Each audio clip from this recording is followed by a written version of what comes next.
welcome back to Chapter 7 of The Lion, the Witch and the Wardrobe. In the last episode, the children were following the robin, and Edmund said it was a bad idea, but the children trusted him. I asked you to come up with reasons why you thought the children should trust the robin and reasons why you thought they shouldn't. Did you do that? Did you talk your thoughts aloud? What prediction did you make for the next chapter? Shall we see if you're right? Chapter 7. A Day with the Beavers. While the two boys were whispering behind, both the girls suddenly cried, "Oh!" and stopped. "The robin!" cried Lucy. "The robin, it's flown away!" And so it had, right out of sight. "And now what are we to do?"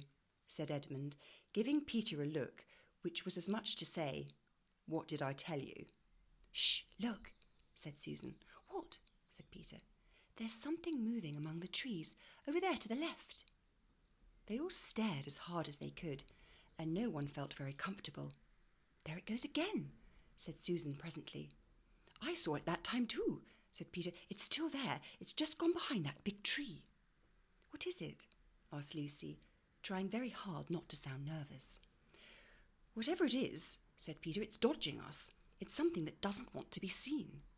"Let's go home," said Susan, and then, though nobody said it aloud, everyone suddenly realised the same fact that Edmund had whispered to Peter at the end of the last chapter. They were lost. "What's it like?" said Lucy. It's kind of an animal," said Susan, and then, Look, quick, there it is."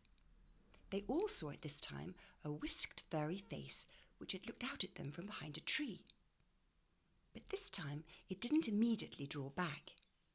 Instead, the animal put its paw against its mouth, just as humans put their finger on their lips when they are signalling for you to be quiet. Then it disappeared again. The children all stood holding their breath.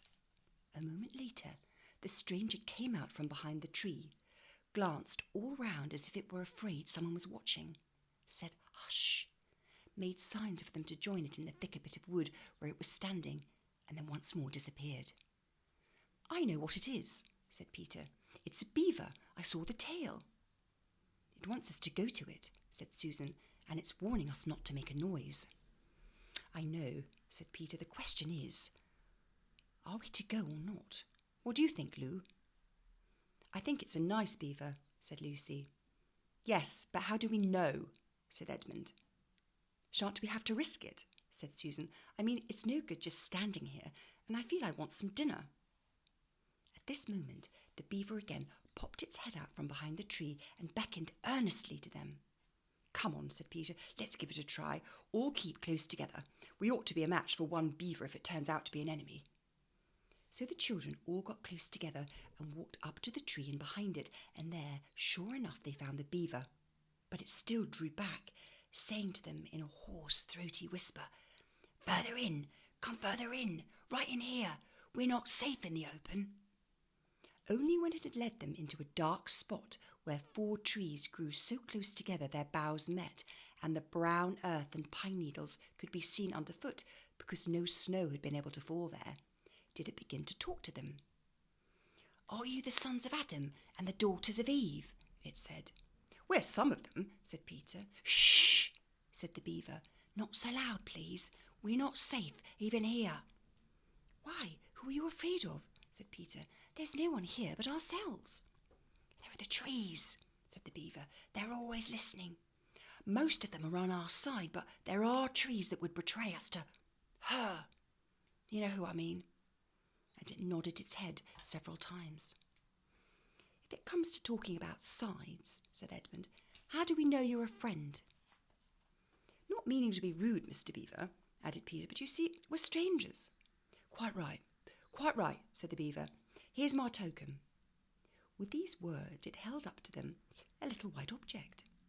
They all looked at it in surprise till Lucy suddenly said, "Oh, of course, it's my handkerchief, the one I gave to poor Mr Tumnus." "That's right," said the beaver. "Poor fellow, he got wind of the arrest before it actually happened and handed this over to me. He said that if anything happened to him, I must meet you here and take you on to—" Here the beaver's voice sank into silence and it gave one or two very mysterious nods. Then, signalling to the children to stand as close as it was possible so that their faces were actually tickled by his whiskers, it added in a low whisper, "They say Aslan's on the move. Perhaps has already landed." And now a very curious thing happened. None of the children knew who Aslan was any more than you do. But the moment the beaver had spoken these words, everyone felt quite different. Perhaps it sometimes happened to you in a dream that someone says something which you don't understand, but in the dream it feels as if it has some enormous meaning, either a terrifying one which turns the whole dream into a nightmare, or else a lovely meaning, too lovely to put into words, which makes the dream so beautiful that you remember it all your life and are always wishing you could get back into that dream again. It was like that now. At the name of Aslan, each one of the children felt something jump in its inside. Edmund felt a sensation of mysterious horror. Peter felt suddenly brave and adventurous. Susan felt as if some delicious smell or some delightful strain of music had just floated by her. And Lucy got the feeling you have when you wake up in the morning and realise it's the beginning of the holidays or the beginning of summer. "And what about Mr Tumnus?" said Lucy. "Where is he?" "Shh," said the beaver. "Not here. I must bring you where we can have a real talk and also dinner." No one except Edmund felt any difficulty about trusting the beaver now, and everyone, including Edmund, was very glad to hear the word dinner. They therefore all hurried along behind their new friend, who led them at a surprisingly quick pace, and always in the thickest part of the forest for over an hour. Everyone was feeling very tired and very hungry when suddenly the trees began to get thinner in front of them and the ground to fall steeply downhill. A minute later they came out under the open sky, the sun was still shining, and found themselves looking down on a fine sight. They were standing on the edge of a steep, narrow valley, at the bottom of which ran, at least it would have been running if it hadn't been frozen, a fairly large river. Just below them, a dam had been built across this river, and when they saw it, everyone suddenly remembered that, of course, beavers are always making dams, and felt quite sure that Mr Beaver had made this one. They also noticed that he had a sort of modest expression on his face, the sort of look people have when you're visiting a garden they've made or reading a story they've written. So it was only common politeness when Susan said, "What a lovely dam!" And Mr Beaver didn't say hush this time, but merely a trifle, it isn't really finished."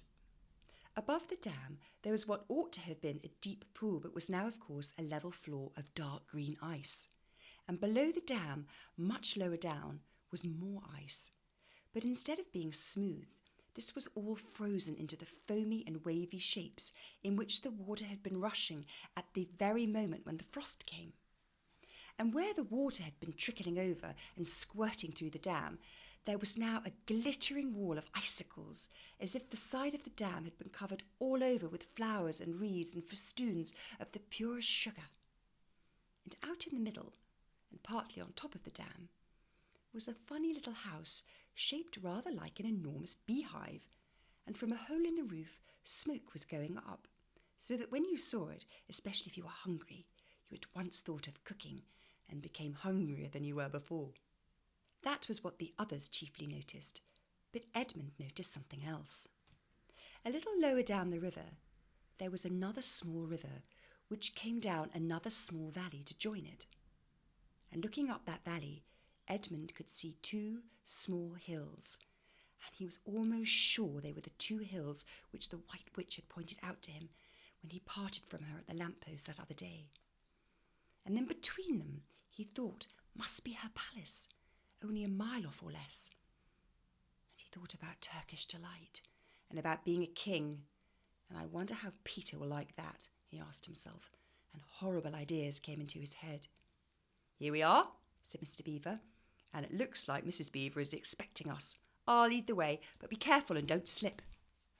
The top of the dam was wide enough to walk on, though not for humans a very nice place to walk because it was covered with ice, And though the frozen pool was level with it on one side, there was a nasty drop to the lower level on the other. Along this route, Mr Beaver led them in single file right out to the middle, where they could look a long way up the river and a long way down it. And when they'd reached the middle, they were at the door of the house. "Here we are, Mrs Beaver," said Mr Beaver. "I've found them. Here are the sons and daughters of Adam and Eve." And they all went in. The first thing Lucy noticed as she went in was a burring sound. And the first thing she saw was a kind-looking old beaver sitting in the corner with a thread in her mouth, working busily at her sewing machine. And it was from that the sound came. She stopped her work and got up as soon as the children came in. "So, you've come at last," she said, holding out both her wrinkled old paws. "At last! To think ever I should live to see this day. The potatoes are boiling and the kettle's singing, and I dare say, Mr Beaver, you'll get us some fish." "That I will," said Mr Beaver, and he went out of the house, Peter went with him, and across the ice to the deep pool, where there was a little hole in the ice which he kept open every day with his hatchet. They took a pail with them. Mr Beaver sat down quietly at the edge of the hole. He didn't seem to mind it being so chilly, looked hard into it, and then suddenly shot his paw in, and before you could say Jack Robinson had whisked out a beautiful trout. Then he did it all over again, and they had a fine catch of fish. Meanwhile, the girls were helping Mrs Beaver to fill the kettle and lay the table and cut the bread and put the plates in the oven to heat and draw a huge jug of beer for Mr Beaver from a barrel which stood in one corner of the house, and to put on the frying pan and get the dripping hot. Lucy thought the Beavers had a very snug little home that was not at all like Mrs Tumnus's cave. There were no books or pictures, and instead of beds there were bunks, like on board ship, built into the wall. And there were hams and string of onions hanging on the roof, and against the walls were gumboots and oilskins and hatchets and pairs of shears and spades and trowels and things for carrying mortar and fishing rods and fishing nets and sacks. And the cloth on the table, though very clean, was very rough. Just as the frying pan was nicely hissing, Peter and Mr Beaver came in with the fish which Mr Beaver had already opened with his knife and cleaned in the open air.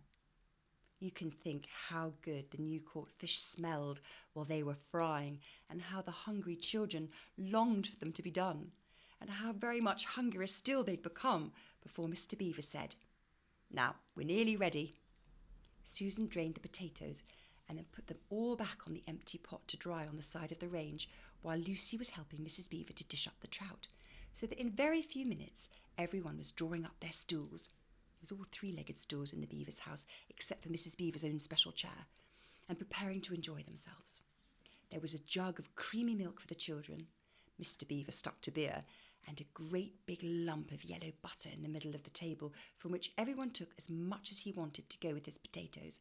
And all the children thought, and I agree with them, there's nothing to beat good freshwater fish if you eat it when it was alive half an hour ago and has come out of the pan half a minute ago. And when they'd finished the fish, Mrs Beaver brought unexpectedly out of the oven a great and gloriously sticky marmalade roll, and at the same time moved the kettle onto the fire, so when they'd finished the marmalade roll, the tea was ready to be poured out. And when each person had got his or her cup of tea, each person shoved back his or her chair, so as to be able to lean against the wall and give a long sigh of contentment. "And now," said Mr Beaver, pushing away his empty beer mug and pulling his cup of tea towards him, "if you'll just wait till I've got my pipe lit up and going nicely, why, now we can get to business. It's snowing again," he added, cocking his eye at the window. "That's all the better, because it means we shan't have any visitors. And if anyone should have been trying to follow you, why, he won't find any tracks." That's the end of chapter 7. Quite a lot going on in that chapter, wasn't there? So was it a good idea for the children to follow the robin? Where did the robin lead them? To Mr Beaver. Exactly. It's almost as if all the animals are working together, Mr Tumnus, the robin and the beaver, and perhaps other animals in the forest, to get these children to safety. Now, we hear of a new character in this chapter. Aslan. Mr Beaver says to the children in a whisper, "Aslan's on the move." Now, from how the children feel at the mention of his name, what can we infer about this Aslan? They don't know about him, we don't know about him, but Peter feels incredibly brave. Susan has this sensation of a lovely smell or sound of music pass by.